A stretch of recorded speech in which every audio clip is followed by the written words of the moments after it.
کیا آپ جانتے ہیں کہ موت کیا ہے؟ اور کیا آپ کو معلوم ہے کہ موت کے بعد کا سفر کیسا ہوگا؟ اور کیا آپ یہ بھی جانتے ہیں کہ وہ کون سی چیز ہے جو مرنے کے بعد بھی انسان کے ساتھ رہے گی؟ جب موت آئے گی تو یقین جانیں کہ کچھ بھی کام نہ آئے گا۔ آپ کی دنیا سے جانے پر کسی کو کوئی فرق نہیں پڑے گا اور اس دنیا کے سب کام جاری رہیں گے۔ آپ کی ذمہ داریاں کوئی اور لے لے گا، آپ کا مال وارثوں کی طرف چلا جائے گا اور آپ کو اس مال کا حساب دینا ہوگا۔ موت کے وقت سب سے پہلی چیز جو آپ سے چلی جائے گی وہ نام ہوگا۔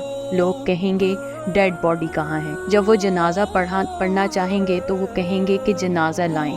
جب دفن کرنا شروع کریں گے تو کہیں گے کہ میت کو قریب کر دیں۔ آپ کا نام ہرگز نہ لیا جائے گا۔ مال، حسب و نسب، منصب اور اولاد کے دھوکے میں نہ آئیں۔ یہ دنیا کس قدر زیادہ حقیر ہے اور جس کی طرف ہم جا رہے ہیں وہ کس قدر عظیم ہے۔ آپ پر غم کرنے والوں کی 3 اقسام ہوں گی۔ جو لوگ آپ کو سرسری طور پر جانتے ہیں وہ کہیں گے ہائے مسکین، اللہ اس پر رحم کرے۔ آپ کے دوست چند گھڑیاں یا چند دن غم کریں گے، پھر وہ اپنی باتوں اور ہنسی مذاق کی طرف لوٹ جائیں گے۔ آپ کے گھر کے افراد کا غم گہرا ہوگا۔ وہ کچھ ہفتے، کچھ مہینے یا 1 سال تک غم کریں گے اور اس کے بعد وہ آپ کو یادوں کی ٹوکری میں ڈال دیں گے۔ لوگوں کے درمیان آپ کی کہانی کا اختتام ہو جائے گا اور آپ کی حقیقی کہانی شروع ہو جائے گی اور وہ ہے آخرت۔ آپ سے زائل ہو جائے گا آپ کا حسن، مال، صحت، اولاد۔ آپ اپنے مکانوں اور محلات سے دور ہو جائیں گے۔ شوہر بیوی سے اور بیوی شوہر سے جدا ہو جائے گی اور صرف ایک واحد چیز جو آپ کے ساتھ جائے گی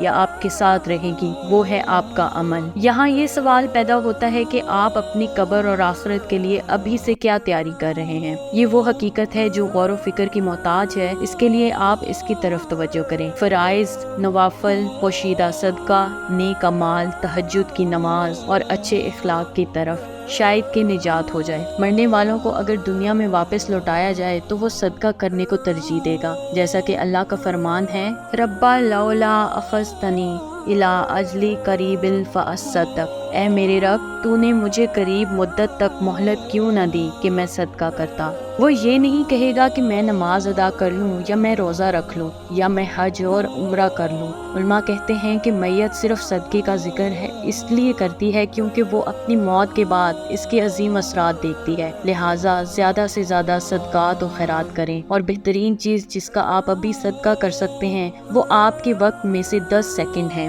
آپ خیر خواہی اور اخلاص کی نیت کے ساتھ اس تحریر کو دوسروں تک پہنچائیں کیونکہ اچھی بات کہنا بھی صدقہ ہے۔ اگر آپ اس تحریر کے ذریعے لوگوں کو یاد دہانی کروانے کی کوشش کریں گے تو قیامت کے دن اسے اپنے ترازو میں پائیں گے۔ وَذَكِّرْ فَإِنَّ الذِّكْرَىٰ تَنفَعُ الْمُؤْمِنِينَ، اور نصیحت کیجیے کیونکہ یقیناً نصیحت ایمان والوں کو نفع دیتی ہے۔ اس طرح کی مزید ویڈیوز دیکھنے کے لیے دیکھتے رہیے ہمارا چینل اور ہمارے چینل کو لائک، سبسکرائب اور شیئر ضرور کیجیے اور ساتھ ہی ساتھ بیل آئیکن کو بھی دبا دیجیے۔ شکریہ، اللہ حافظ۔